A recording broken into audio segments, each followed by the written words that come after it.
नमस्कार, स्वागत है आपका बिहार समाचार में। आज मौसम विभाग ने बिहार में भारी बारिश का अलर्ट जारी किया है। साथ ही अगले 3 दिनों तक भारी बारिश की बात कही गई है। तो इधर किसानों के लिए मुख्यमंत्री नीतीश कुमार जी ने बड़ा ऐलान कर दिया है। किसानों को जहां 14,400 रुपए डीजल अनुदान के तौर पर मिलेंगे, तो इधर शराबबंदी बिहार में खत्म हो सकती है। बड़े ऐलान हो गए हैं। तो आज की प्रमुख खबरों पर बात करने से पहले आपसे एक छोटी सी अनुरोध है, कृपया वीडियो को एक प्यारा सा लाइक अवश्य कर दीजिएगा। आपका लाइक करना ही हमारी मेहनत का फल होता है।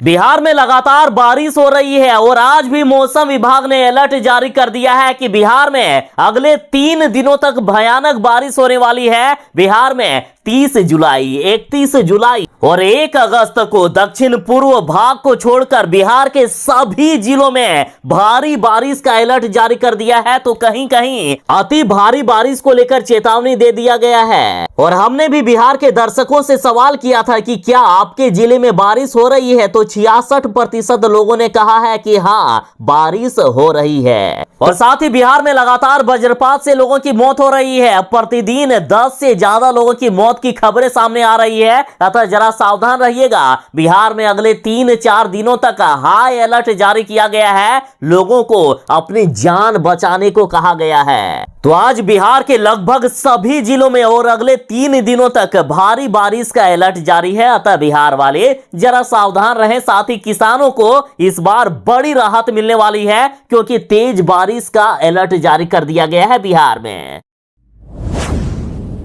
बिहार के किसानों के लिए बड़ी खबर है। सरकार डीजल में अनुदान दे रही है। प्रति किसान 14,400 रुपए तक सरकार से अनुदान प्राप्त कर सकते हैं। और इसके लिए आपको ऑनलाइन अप्लाई करना होगा। 29 जुलाई से ही ऑनलाइन अप्लाई स्टार्ट है और 10 अक्टूबर तक होने वाला है। और ऑनलाइन अप्लाई करने के लिए आपको ऑफिशियल वेबसाइट dbtagriculture.bihar.gov.in पर जाना होगा। वैसे वेबसाइट का लिंक आपको वीडियो के डिस्क्रिप्शन में भी मिल जाएगा। ऑनलाइन अप्लाई करने के लिए सुबह 9 बजे से लेकर शाम 6 बजे तक ही आपको वेबसाइट पर आना है। सबसे पहले आपको अपना रजिस्ट्रेशन करना होगा। रजिस्ट्रेशन पर आप क्लिक करें, वहां से आपको रजिस्ट्रेशन नंबर मिलेगा। उसके बाद डीजल अनुदान खरीफ वाले ऑप्शन पर, आवेदन ऑप्शन पर क्लिक करना होगा। जैसे ही आप यहां क्लिक करेंगे, आपसे पूछा जाएगा आवेदन का प्रकार। तो डीजल अनुदान आवेदन पर क्लिक कर लें। फिर से आपसे यहां पूछा जाएगा पंजीकरण दर्ज करें। तो यहां पर देखिए रजिस्ट्रेशन आईडी आप क्लिक कर लें। आपका रजिस्ट्रेशन आईडी जो मिला है वो रजिस्ट्रेशन आईडी यहां क्लिक करके सर्च पर क्लिक करें। उसके बाद देखिए आपने जितना भी डीजल खरीदा है उसका यहां स्लिप आपको देना होगा। उसके अनुसार से ही आपको पैसे मिलेंगे सरकार के द्वारा। तो बहुत आसान है आवेदन करना। आप चाहें तो खुद से अपने मोबाइल से ऑनलाइन आवेदन कर सकते हैं। तो आखिर कितना अनुदान मिलेगा, तो देखिए प्रति किसान 1 एकड़ खेती के लिए बात करें तो 10 लीटर का अनुदान दिया जाएगा। 60 रुपए का अनुदान प्रति लीटर के हिसाब से दिया जाएगा। मान लीजिए आप 100 रुपया प्रति लीटर डीजल खरीदते हैं तो सरकार 60 रुपया हिसाब से देगी, बाकी पैसे आपके लगेंगे। तो 1 एकड़ पर 600 रुपया आप प्राप्त कर सकते हैं। और एक बार में तो सिंचाई हो नहीं जाएगी, 3 बार अधिकतम सिंचाई के लिए 1 एकड़ में 1800 रुपए देने वाली है। और एक किसान को अधिकतम 8 एकड़ तक पैसे मिलेंगे। और 8 एकड़ तक आप सरकार से 14,400 रुपए तक प्राप्त कर सकते हैं। बाकी जिस किसान का जितना खेती है उतना सरकार से आप डीजल में अनुदान ले सकते हैं।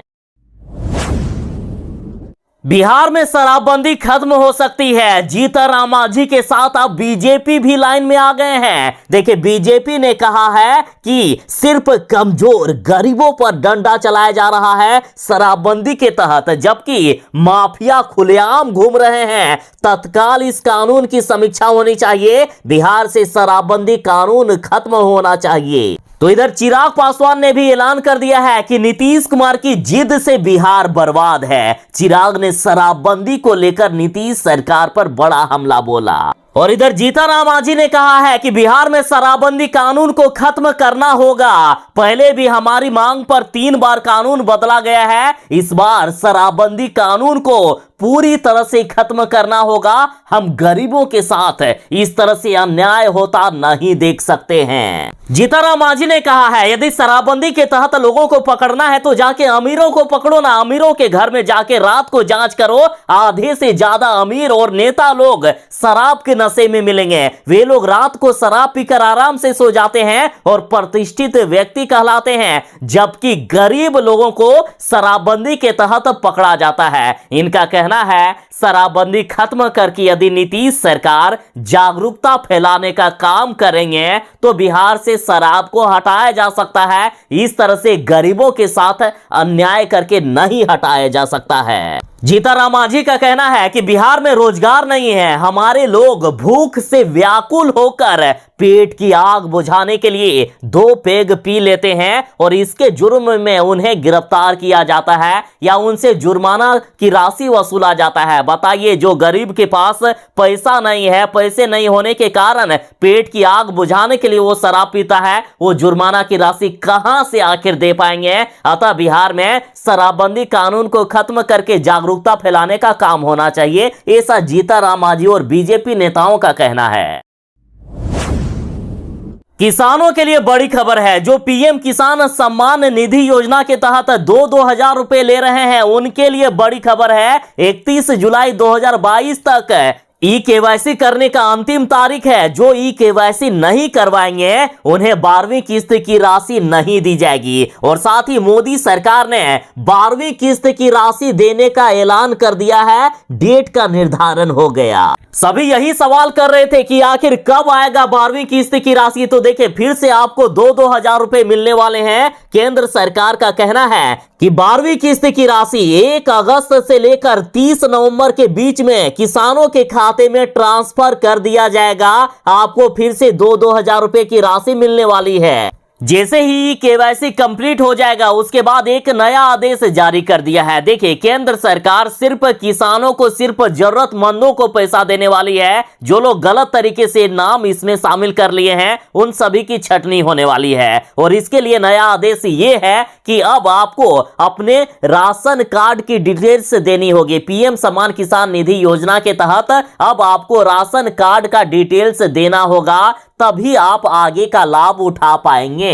और इस बार भी राशन कार्ड अलग अलग नहीं होने से कई लोगों की छटनी हो सकती है। और नजदीकी सीएससी सेंटर पर जाकर आप राशन कार्ड का डिटेल्स, राशन नंबर अपडेट करवा सकते हैं।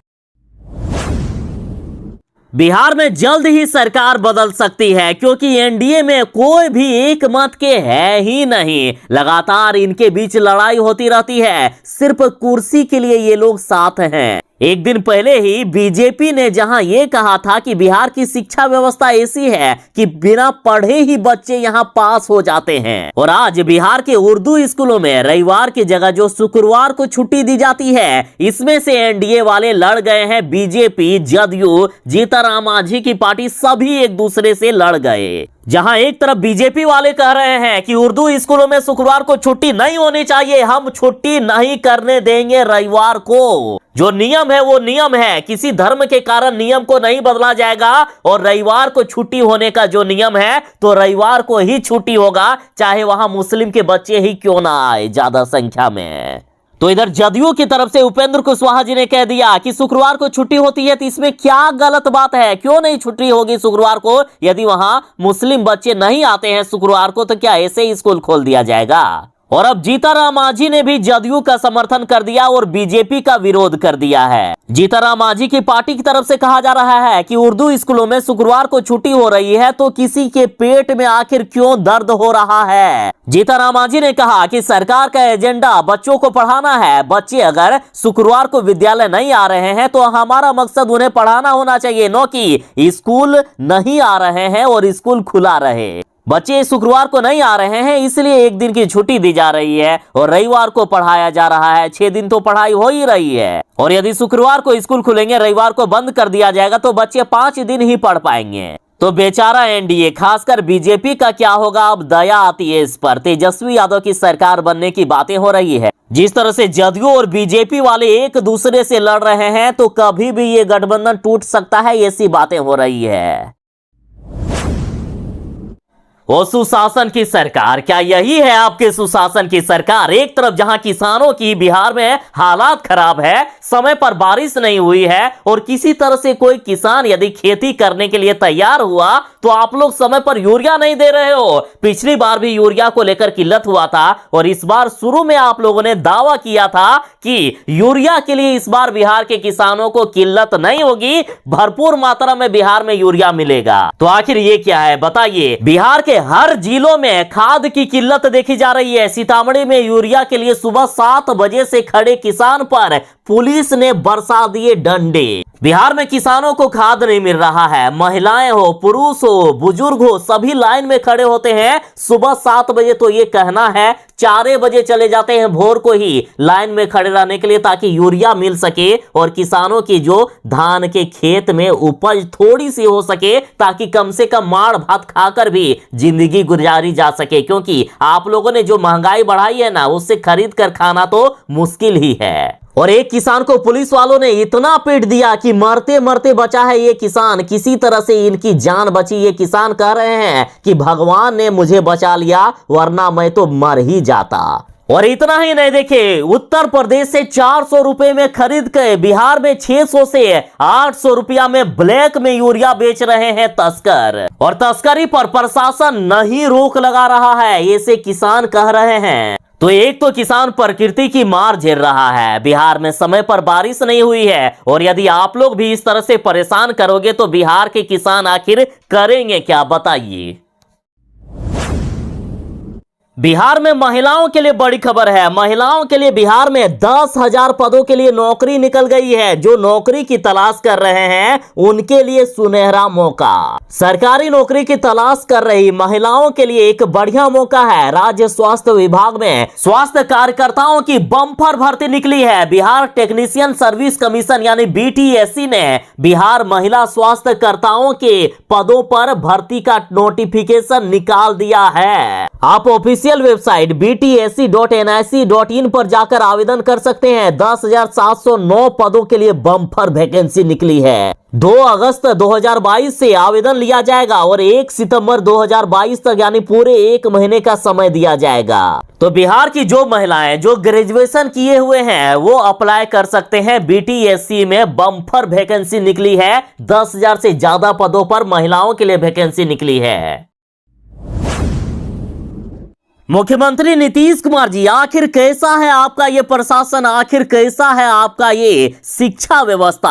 आप बाल मजदूरी हटाने की बात करते हो और इसके लिए जनता के पैसे को बड़ी मात्रा में खर्च करते हो, बड़े बड़े अधिकारियों को लगाकर रखे हो। लेकिन देखिए आपके स्कूल में ही बाल मजदूरी कराया जा रहा है। एक बड़ा खुलासा हुआ है जिसमें से प्रशासन में हड़कंप मच गया है। जहानाबाद के मध्य विद्यालय सलमानपुर में बच्चों को पढ़ाने की बजाय उन्हें सख्त कामों में लगा दिया जाता है। प्रिंसिपल के डर से बच्चे मना भी नहीं करते हैं। पढ़ने के लिए स्कूल आई इन मासूमों को बाल मजदूर बनाकर लकड़ी काटने से लेकर गड्ढा खोदने तक का काम दिया जाता है। दुनिया में कुछ पाने और बड़े बनने की चाहत के लिए बच्चे जहां अपना भविष्य संवारने जाते हैं, शिक्षा के उसी मंदिर में बिहार में इन मासूमों को बाल मजदूर बना दिया गया है। जिन कोमल हाथों से बच्चे पेन और पेंसिल चलाते हैं उन्हीं हाथों में काम करने के लिए कुदाल और कुल्हाड़ी पकड़ा दी जाती है। और ये मामला है बिहार के जहानाबाद जिले के काको प्रखंड के एक विद्यालय का। यहाँ के बच्चों से भी पूछने पर बताया कि काम नहीं करेंगे तो स्कूल में हमारी पिटाई होती है, इसलिए डर से काम करना पड़ता है।